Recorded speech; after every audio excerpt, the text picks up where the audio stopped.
Hello, everybody, and welcome back to the Everything Happens for a Reason podcast. So, I have a special guest with me here today, Jeylan. Hi. So, me and Jeylan have been friends. How long have we been friends? I remember you from London. So how long ago was that? But I feel like we've seen We've each other always about. known each other. Yeah. Yeah. Because I remember you from when you were younger by association. Okay. Okay. Yeah. I remember that. I feel like we always knew of each other, but we never knew each other. Yeah, we've been about and we've seen each other roaming the streets and doing things we shouldn't have been doing. Nothing overly bad. Just No. We just used kids. to run around in the same similar crowds more so than anything. Yeah. But yeah, that was when we were young though. I was maybe 14, 15 at that stage. Yeah. Because then I left that crowd and I went to a different crowd. And then I don't know if went MIA. One crowd's better than another crowd, I'm not sure. No. Yeah, what happened to you after that? I feel like I lived under a rock until I finished near the end of high school. I just went to school and I went home and that was me. And then I started hanging about with the neighbour. The neighbour? The neighbour. And then that got me out of the house more and then started meeting people you were from out of the house a lot there. I was. I had nothing else to do. What else do you do? Yeah. When you're that age? No, I was the same. No, to be fair, no, I got over all that by 16 and then I just locked myself in the house until I was 19 and then I ventured outside for a little bit again. And then I was in the house again for another 3 years and I'm back outside. You kind of go outside and you're like, Yes, it's not for me. I'm not sure about this. No, I want to be at home with a cup of tea and a chocolate bar. Yeah, exactly. My sofa setup, I love it. Yeah. But yeah, well, your life has changed a lot since then. My life You're has a mummy changed now? A lot since then. Yeah. A lot. I'm a mummy. I have 2 kids. Can you believe that I have 2 kids? No. Yeah, I can't believe it either sometimes, to be fair. It's a lot. Isn't it? When you think back, when you were quite young, when you had Rome, Yeah. 19, 20? I was 20 and then I had him at 21. Yeah. That's actually crazy when you think back. I remember you telling me. Do you remember how you told me, by the way? I can't remember how I told you. No, how did I tell you? I don't think I'll ever forget this. I probably just threw it out there, did I? No, we were texting on Snapchat out of all places, right? Because Snapchat was a thing back then. And you texted me, Aiste, I'm in trouble. And I was like, yeah. What do you mean? What happened? And you sent me the pregnant woman emoji. Oops. Literally, I'll never forget that. I was like, oh shit. I was like, that was such a moment for me because whenever I had found out, Rome was a surprise, a pleasant surprise. Okay, he has been everything and more to me. He changed my life in so many ways, you know. But obviously, whenever I found out, I wasn't scared. Well, there was kind of a moment where I was like, oh shit. But when I found out that I was pregnant, I was like, this is it. That's fine. I accepted it. And which is crazy to me because at the time we were living with mummy's partner, and then through her relationship with him there was a whole rigmarole of stuff that had happened. And then by the end of my pregnancy I didn't have anywhere to go, we didn't have anywhere to live, so then I had to move in with Adriano's mum. I had Rome there for a month, and then from then, so I feel like I just had Rome, and Rome changed my life in so many ways to make it better. 100%, and I think it all came at the right time for you, because I remember at the time you were so lost, you were in London and you were hating life and everything else. Do you know what I mean? And obviously it was going to be scary. You're still very young, and probably because you did feel quite lost at the time, adding a baby to the mix was never going to be something that you were like, oh, this is a really good idea right now. Do you know what I mean? It wasn't going to essentially be planned in that moment. But from that, you had Rome, you actually pursued something with your career and everything else. It's done you the world of good in terms of that. It really, really has. If it wasn't for Rome, I would have never pushed myself to be where I am now. And I feel as well, because I have him, everything that I have, I owe to him. Yeah. Because if I didn't have him, I'd probably still be messing about, doing shitty jobs or working in Griner or cleaning for... Where was I? Oh, Adriano's old workplace, Tarmac. So I cleaned in an engineering place full of men. Disgusting, by the way. Disgusting. Just nasty. Nasty. Nasty.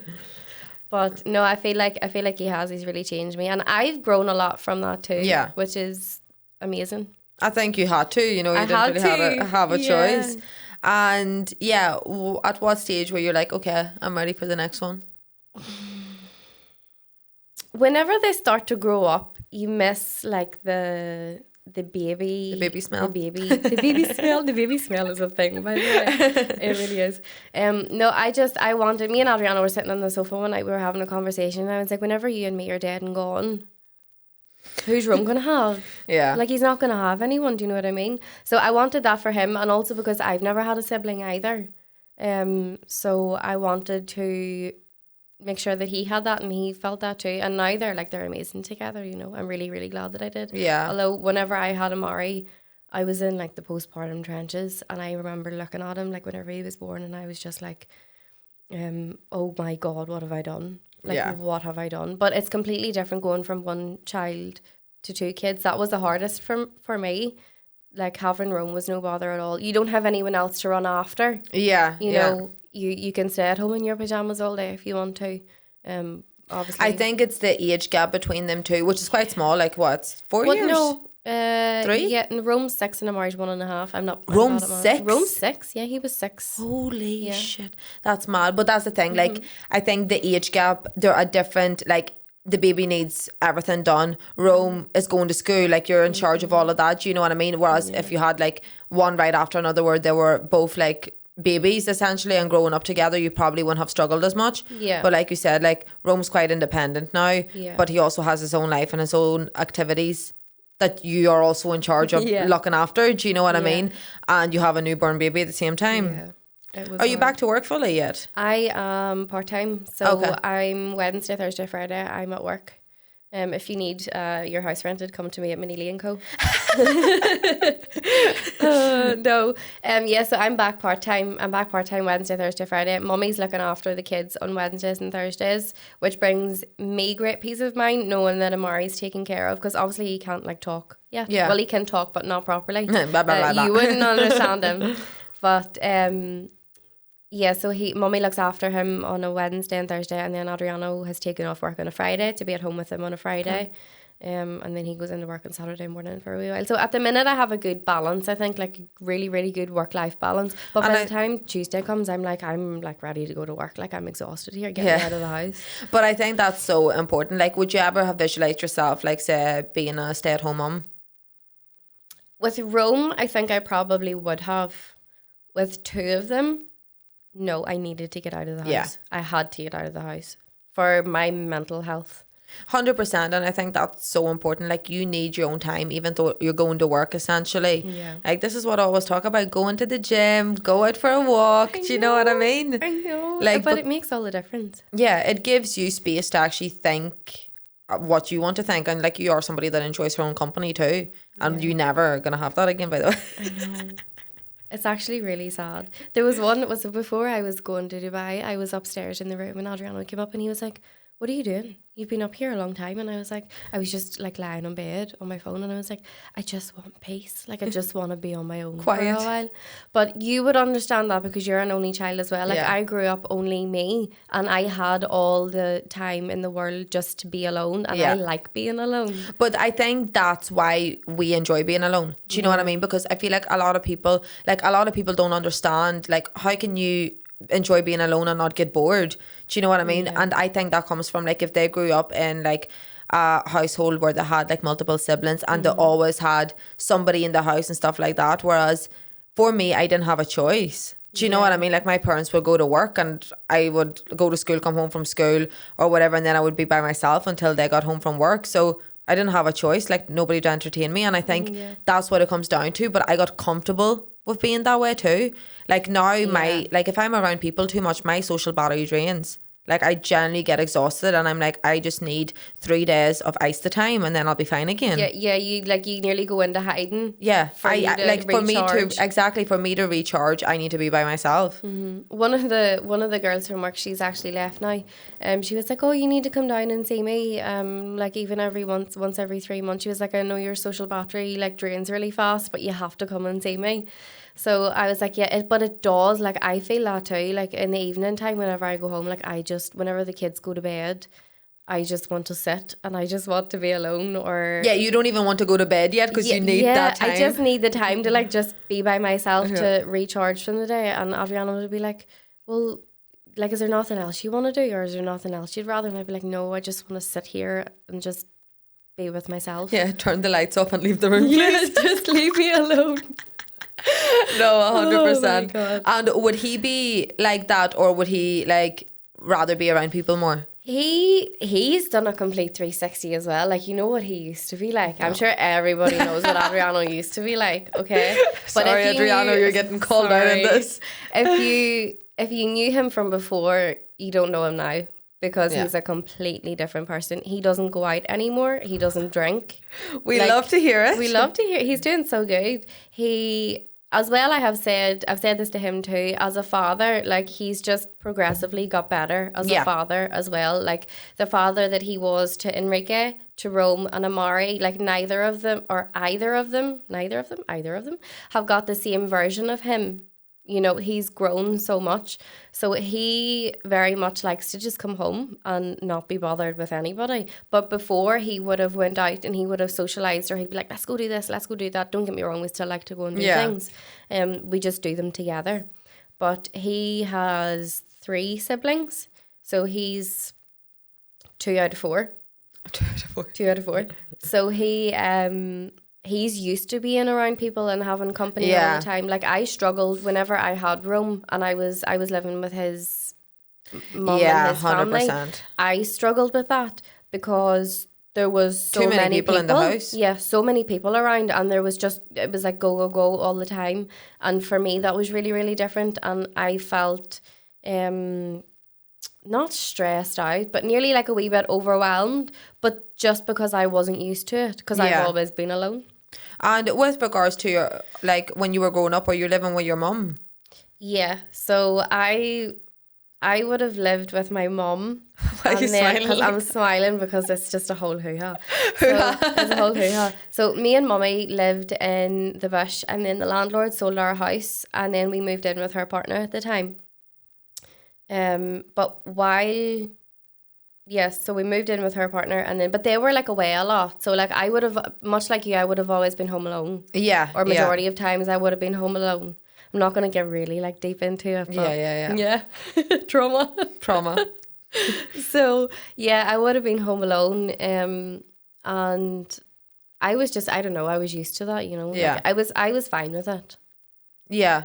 But After a while. this is the thing, but that's all you knew. Do you know what I mean? Like, you get used to it in that sense, and like, at the time it is all you've known. But do you think, like, even from that, like, from when you were growing up and you were by yourself most of the time, and say if she would have been away or whatever, that like changed the way you approached parenthood or motherhood? Yes. Yeah, in what way? Massively. I think even with you, if and when you decide to have kids, like, you always want to be better than the last generation. Yeah. Always. And there's things that frustrated me at the time, the decisions that mummy had made. But as I get older, I understand she had a lot that she was going through as well. Yeah. And everyone has their own ways of like dealing with things, you know. So she just dealt with it in whatever way was best for her, which might not have been about me, because like, I sat sometimes and I thought, God, I could never do that to my own child. Yeah. Or, you know, which I couldn't and I wouldn't, but obviously, that's her way of dealing with things. So 100%. Like, a quote I heard a long time ago was like, your parents are living for the first time too. Do you know what I mean? Like, but I think with our generation, like, it's going to be the generation that, like, we are so much more aware of, like, traumas that come from our parents or generational traumas and stuff like that. And, you know, there's 2 ways you can go about it. You can play the victim, or you can make sure that, you know, it ends with you, essentially. Yeah. You know, like, how are you going to be different? Because it could be so easy to sort of, like, just normalize the behavior and be like, well, that's all I know, so, you know, that's where I'm going to be. But you've tugged the other end of the spectrum, which is a good thing, obviously. Yeah. I could have turned out so fucked up. Like, I could have turned out really, really bad. I could have turned out so messed up. But I think you have to think of the things as well. Like, obviously you grow and you realise things. And what am I trying to say here?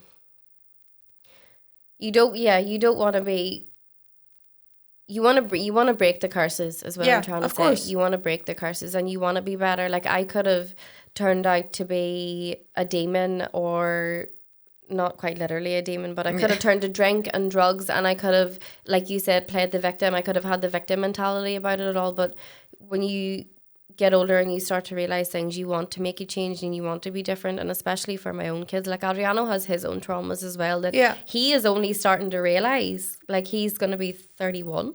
He's going to be 31. But that's the thing. Like, I think once you start to go through shit, that's when it really hits you. Like, why am I responding this way? Yeah. Why is this triggering me? Do you know what I mean? And most of the time it will sort of come from when we were younger, or whatever sort of like normal relationship patterns that we know when it comes to that, you know. But this is the thing, like you said, you could have ended up really fucked up. But like, one thing about you, and like since I've known you, like you were always the one to show up for people.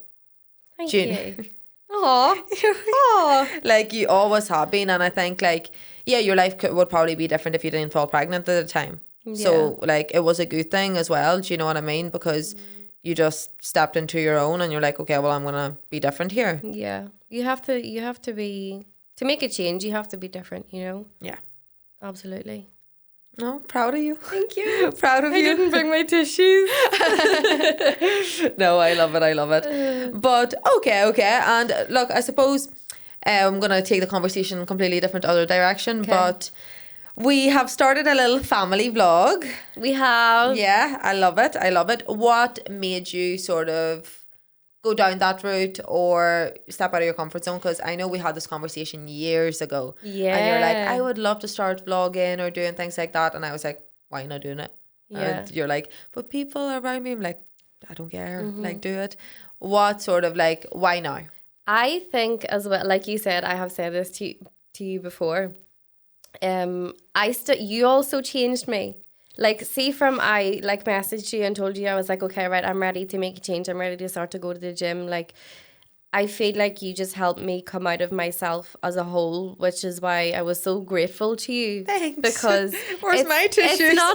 It's not just okay, yeah, she's my coach or whatever. But you really, I said it in part of the vlog actually, and Adriano cut it out, which I was kind of annoyed that he did. But I was like, you're an advocate for women. So not only are you helping women feel better physically about themselves, but it's mentally, and a lot of it is to do with mentally also.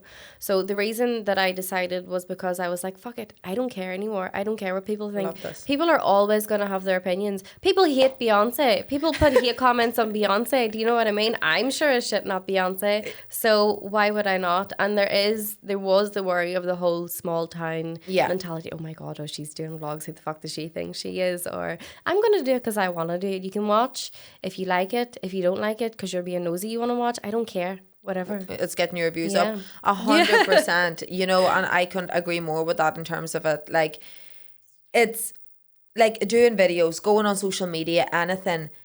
The biggest factor that stops people is what people they know are going to say. Yeah. Which is, when you think about it, like, that's the people you should be least worried about, because that should be the people who are supporting you, who are encouraging you to do it. Do you know what I mean? And like the way I always say is like, oh, who is she? Who does she think she is going on to social media? Like, for me, for example, I go onto social media to promote my business, to give value to people, which gives me business. It brings me clients. Yep. Those people that are like, oh, who the fuck does she think she is? They're never going to pay me. No. Do you know what I mean? No. So they are so irrelevant. And I used to be very much so like that at the start too. Like, I used to hate going online, or like even when I went out, it would have been like, oh, there's the glute girl. Like, oh, I've seen you on Instagram and stuff like that. And it wasn't like, oh my God, you're doing well. It was like, oh, like, what, you're on Instagram. It pisses me off so much. There was one time, he might kill me for saying this. Adriano was walking out of the gym and someone turned around him and goes, oh, well, Adriano, you're a big vlogger now, are you? And you're like, I am, yeah. Yeah, leave me alone. Like, just, do you know what? Just let me do what I want to do. Like, if someone was promoting their business all over social media, you wouldn't have a problem with it. Yeah. So if I want to promote me and my family to get better for me and my family, let me do it. 100%. And just keep a comment to yourself. But this is the thing. Like, how do they know that you're a vlogger? Do you know what I mean? They are watching it. Watching you. Yeah, exactly. They are watching it. They're engaged in terms of that. And it's like, it's just jealousy, because people will only comment on other people when they're doing something that they don't believe they can do. Do you know what I mean? Nobody, like another person, another like family, people that are vlogging their day-to-day lives or whatever, they're not going to look at you and be like, what the fuck is she doing? No. You know? No. Like, people who are doing better than you in that sense will never look down on you and be like, who does she think she is? Because they actually realise what it takes. It's the people that are doing nothing. Yeah. That's it. It's a lot to do as well. It's very time consuming. Like, and then obviously all of the times that Adriano spends editing the videos and stuff as well. So on top of work, on top of dinner, on top of whatever else, going to the gym or whatever else that you have to do, it does take time, and consistency is still something that we're learning. But I want to continue doing it because I want to do it and I enjoy it. And it's nice whenever you actually, like, you can sit back and you can watch the video and see it, what you've 100%. created, like all but your work this is the thing, like, even when you watch that back a few years down the line, you're gonna be like, oh my god, look at Rome, look at Amari. Do you know what I mean? Like, it is like, yeah, you shouldn't have to make content essentially to look back on memories, but that is how memories are made. Like, I even look back at my old videos and be like, who the fuck edited this? Do you get so much better as you go though. 100%, absolutely. And like, I feel like people starting off try to do everything perfectly. Like, you never will. That was Adriano and me with our first vlog. No. Like, the first video that we done, we recorded it at home. It was like a sit down, and it was like an introduction as to why we wanted to start vlogging. It never obviously made the channel, and it was edited maybe 3 or 4 times. And then we were like, Adriano came in one day and he was like, no, we're not doing this anymore. We're just going to jump straight into it. And I was like, right, okay, fair enough. Let's go. Let's do it. Absolutely. We don't need to explain ourselves to anyone. And he's right. He is right in that But sense. that's the thing. Like, you going on and explaining it, like, what were you going to say? You were going to record because you wanted to. Do you know what I mean? It's like justifying for other people that are going to make comments. But this is the thing. People will always, like, comment on what you do. But like, and that's never going to go away. But like, the opportunities that come for you from it is all that matters. Do you know what I mean? 100%. But where do you sort of want the channel to go? Where do I want the channel to go? Where do I see the channel going? I tried to do TikTok videos as well, and like doing both is difficult. TikTok's easier though. TikTok is literally a shit talking app. Yeah. Like, you can post whatever on TikTok. I get lost in TikTok. I would like the channel to grow. I would like to get more recognition of who we are. Also, we come from a really, really small town. Yeah. So for people to be like us and know where we're from, and like, I don't want to be in Dungannon forever, no harm to the crack. Yeah. You know, it's just, when I came home from Dubai, I was very depressed. She came to Dubai. Very, very Habibi made it. Habibi. No, it was very, very depressing. So I would really, really like to get away out of Dungannon. And I think if my family could do that, that would bring us on leaps and bounds. 100%, yeah, absolutely. And do you think taking that trip to Dubai has opened your eyes up to the world a little bit more when it comes to moving away? 100%. 1,000%. The convenience of it, the weather, the people, the food. Adriano says to me, Jay, anytime we go anywhere on holidays, you always want to move here. And I'm like, well, but just pick a place and we'll go. Yeah, with regards to that, like, I used to be very much so like that too. And all that is because you're comparing everything to back home. It's because you know you don't want to live there or here, essentially. Do you know what I mean? So anywhere is going to be like the grass seems greener, essentially. But yeah, picking somewhere to live is hard. 100%. Like, I still don't know what I'm doing. Yeah, but you have no you have no kid. Well, you have responsibilities, yes, but you have no kids. Yeah, 100%. So I'm on my own. So that in that way, it's like nice for you, because me and Adriano said as well, we were like, if we didn't have the kids, like, there's no way we would be here. No way. It is different because you have to move sort of everybody over. Do you know what I mean? And you have to make sure that we would really love it as well. But that's what I said to him. I was like, I would like to go to Dubai with him next year, just him and me, so he can see it and we can figure out what we want to do or where we want to go. Oh my God, are you going to move to Dubai? Maybe Habibi. I don't know if he wants to move to Dubai, but I would really like I think he would love it. Like, so do I. Do you know what I mean? Like, I don't know him that well, but from what he loves the flashiness. Yeah. Like, he loves that. He loves it. He loves to show off and my mortgage on your mortgage on my wrist. Sorry. That's Adriano to a T. Like, Oh my God, yeah. Let me flex. Okay, sir, go ahead. Yeah. Flex. He doesn't know what he would do with her though, because he's doing engineering now.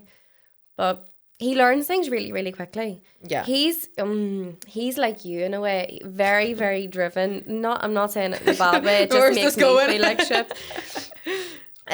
He's very, very driven. Like he's like you. He always has to be working towards the next thing. Yeah. Like his brain constantly needs to be moving. Whereas I'm like, I like to just sit down in the evening and not do anything else. But so there you go. Dubai would suit him even better than it would suit you. Yeah. I just like it so I can wake up and put a bikini on and sun lounge and someone else can 100%. take my kids to school. Would be an absolute dream. Yeah. I love my Dubai. kids. Just disclaimer, by the way. I Yeah, would die no, for we them, know like. that. We know that. But everybody needs a break. Yeah. Do you know what I mean? And over, like, even down to like having nannies, and like I think me and Yavita spoke about this. Like, she has a nanny for her kids, and like when she comes home, they're like, "What the fuck? You're not around your kids." She's like, "No, I am.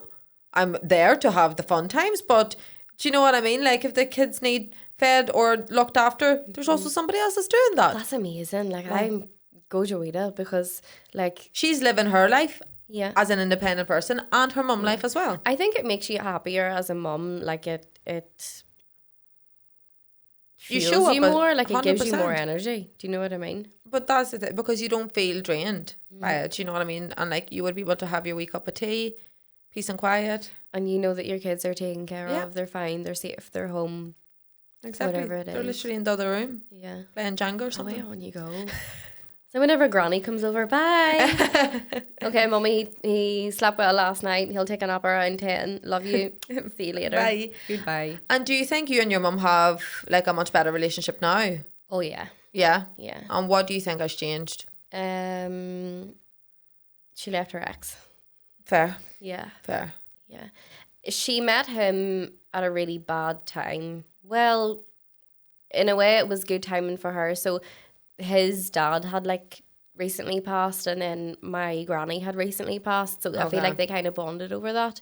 And they went out and then they stayed together. Now I think the relationship probably should have lasted like a year. And then it was like, okay, thank you for helping me get over my loss. See you later. Yeah. But then it kept continuing and continuing and continuing, and the toxicity just grew and grew and grew and grew. So she has changed a lot from being away from him, and she's back to the mummy that I knew whenever I was small. Yeah. She's still. She was just lost for a while. 100%. And look, if she was in that sort of toxic relationship environment, like she probably lost herself. Yeah. Do you know what I mean? And like things just had to take a back step because, yeah, especially if there was like manipulation, abuse, anything like that involved. Do you know what I mean? Like now, when you probably look back, you can see that side of things, and it makes sense as to why she was the way she was. And I think the key thing is she left, and now she's returned, and she's there for you, and she's there for your kids. Yeah. Which is the most important thing, you know. Yeah, she used to ask me. She was like, "Oh, why don't you come over or whatever?" And I'd be like, "I just didn't want to bring. I just had Rome at the time, but I didn't want to bring Rome to that house." Yes, and expose them to that environment. Yeah, Yeah. absolutely. I didn't want them to be around that at all. But again, I understand. Life is just shit sometimes, but you have to keep it moving. You know, basically.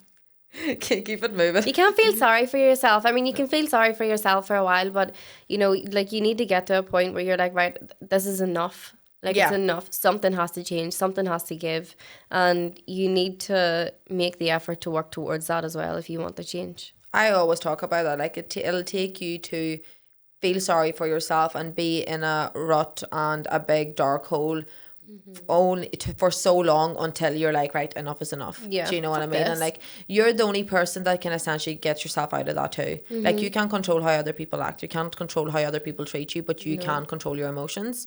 And like it is your subconscious essentially. And if you're constantly like, no, life's shit, this is bad, I hate this, I shouldn't be doing this, you're telling yourself that every single day. So that's your belief system. Do you know what I mean? Whereas I feel like everybody essentially gets to the stage where like enough is enough. What am I going to do to actually make myself feel better? And then it starts to build from there. I remember me and Adriano, I can't remember if I was pregnant with Rome or not, but we drove past like the estate we live in now. Me thinking there's not a hope in hell that I'll ever be able to live in Yeah. there. And we drove past, I was like, oh, I'd love to be able to live in there. And now we live in there. That's mental. So you just have to say it out loud, and you have to believe it as well, and you have to work towards it too. Is really, really important, you know. Yeah, absolutely. And that's the Anything's thing. possible. And do you know what I mean? Like you said before that, like before you fell pregnant, you were living with your mum, and then you left that. Like, you would have never got that house if you didn't fall pregnant. Do you know what I mean? Yeah. Like, that was sort of like what made you like, okay, I need Yeah. out of this environment. I actually need my own space. And yeah, we love your house. We do. I love my house too. It's still not finished. We'll be there like 6 years in September. That's crazy. As well. Insane. And it's still not done. But we have everything we need. My uncle walked in one day, he'd never been before, and he was like, oh yeah, I really like the vibe. He was like, no furniture. And I was like, I just don't have money for furniture. It's really expensive. It's like 80 quid for a pillow. What the hell? Literally though, but you have furniture in your house. Yeah, I have furniture, but we're very minimalist. But this is the thing. This is also I like that. This is also a foreign person thing as well, because I feel like foreign people like don't have a lot. Like my dad's house was like that as well. Like very minimal. You just have what you need, and like that's it. See, no, I feel the opposite. I feel like foreigners like to hoard. Do you think so? Yeah, and it made me realise when I came away from my house here, like even being back with my mum, I'm like, why is there shit everywhere? Like, So much shit. you need a TV stand with a TV on it, a coffee table and a sofa. And that's it. That's Yeah, it. Do you know that's what I all mean? have. A few candles, a few plants or whatever. Like, why is there random statues and shit in the middle of my kitchen table? Yeah. You know? Yeah. Like, why is the rug red? Yeah. Yeah. Why? What the fuck? What's going on? Sad beige mom. Literally. But you mentioned your dad there. I did. What's your relationship like with him? Tossing shite. Yeah. Me and my dad used to have a really good relationship. So him and my mum divorced when they were married. I wasn't a bastard baby. Him and my mum married. bastard No, they baby. divorced. That's what he called Rome, you know. He's like, I'm not going to have that bastard behind me.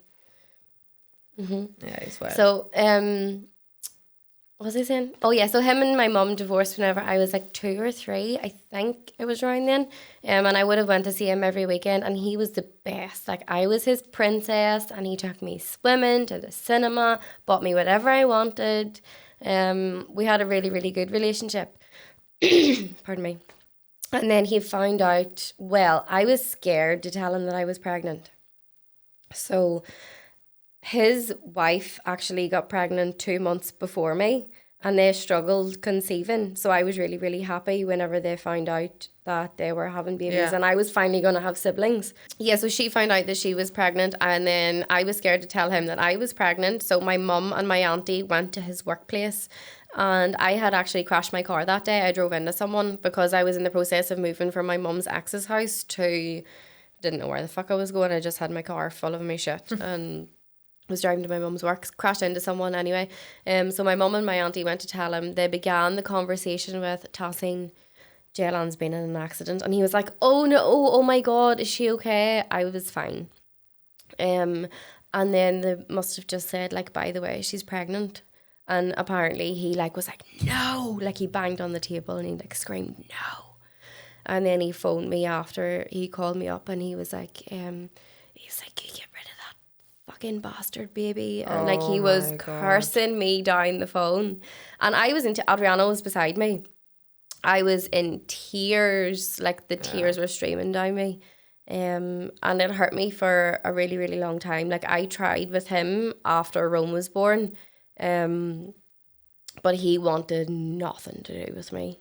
Nothing. And so you're half Turkish? Yes. And he's Turkish? He's Turkish, yeah. Your mum's Irish? Mum's Irish, yeah. It was the cultural difference, wasn't it? Cultural difference completely. Yeah. But it was very hypocritical of him as well, because I remember when I was younger, I seen him drinking beer and smoking cigarettes and having girlfriends or whatever they were. Yeah. Do you know what I mean? And he's lived here longer than I've been here. Yeah. So, there needs to be a give and take. You can't be so hypocritical. Do you know what I mean? Yeah, no, 100% with that side of things. It's just, it's not right on any end of the spectrum. And I remember saying to you at the time, yeah, he was mad about it. Do you know what I mean? Whatever. But I always thought he was going to come back round. No. I seen him one day. I took Rome to cause my kids. Rome was probably about 3 3. I seen him in Cosmic Kids. I was like checking in or whatever, and he stood right behind me. Like, he was closer than we are now. Yeah. And he never said a word.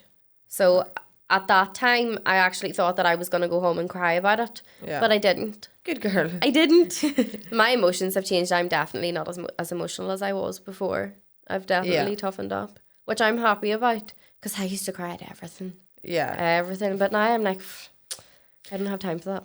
But this is the thing, like, look, it's your dad. It's always going to hurt in terms of that, you know what I mean? Yeah. But I think you were already going through such a hard time yourself. Like, you were young, you were unsure with everything.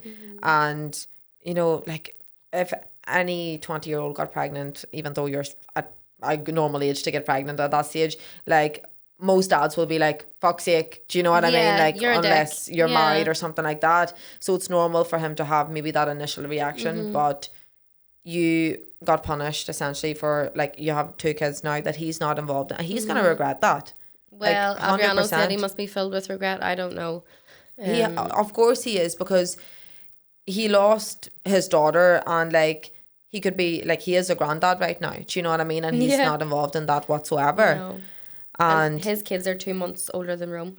Rome, like, and that's fucking crazy. So I also have 2 brothers that I have never got the chance to meet before. Yeah. Mental. It is. It's crazy. I don't mind it though. It's fine. Do you know what I mean? Like, I don't feel any type of way about it now. Like, if he ever came to me and was like, I would like to reconcile with you, I would be like, I don't know how I would feel about it, to be honest. I think you would probably be at a stage now where it's not like, maybe when Rome was still a baby, you would have jumped back at the opportunity. Yeah. Whereas because it's been so long, and this is the thing, like, he knows what's going on in your life. He knows where you live. He has access to your mum. He, like, if he wanted to reach out, he would, you know what I mean? And I think because you're aware of that, you might forgive him, but it's never going to be the same sort of relationship, you know, naturally. No. Thanks to him. Well, it's no loss on my end. Like, do you know what I mean? No loss at all. I have everything I need. I have more than I could ever want. Good. And look, considering like the shit you've been through in terms of like from your mum whenever you were younger and your dad, like, you're still showing up as the best version of yourself. Do you know what I mean? Like, instead of playing the victim, you used it as fuel to make yourself better. Be better, yeah. 100%. Yes. That's what we want out of life. Just be better. Love it, love it. Well, this was actually a really insightful and interesting conversation. We got deep there. Thank you. I know, trauma. It's amazing where trauma can take you. We love trauma around here. But thank you so much for coming on and sharing your story, of course. And yeah, it was really lovely to have you. Thank you for having me. I love you. I love you too. And thank you everybody so much for listening. And I will see you all next week.